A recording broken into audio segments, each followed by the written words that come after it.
عدى علينا يوم 8 إبريل، ذكرى وفاة الإذاعية الكبيرة آمال فهمي.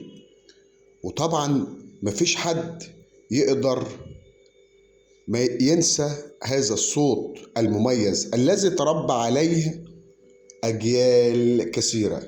ذلك الصوت صاحب الشخصية الفريدة، إنها الشخصية الفريدة الإذاعية الكبيرة وملكة الكلام آمال فهمي. ولدت الإذاعية الكبيرة آمال فهمي في يوم 4 نوفمبر سنة 1926، وحصلت على ليسانس آداب قسم لغة عربية من جامعة القاهرة، وعملت بمجلة مسارات.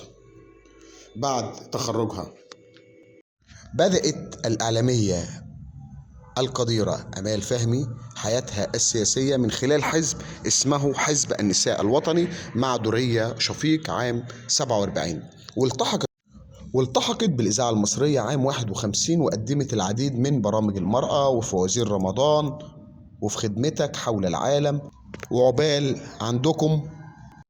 وطبعا من أشهر البرامج اللي كلنا فاكرينها هي برنامج عن ناصية، ومن أشهر البرامج الإذاعية هو برنامج عن ناصية.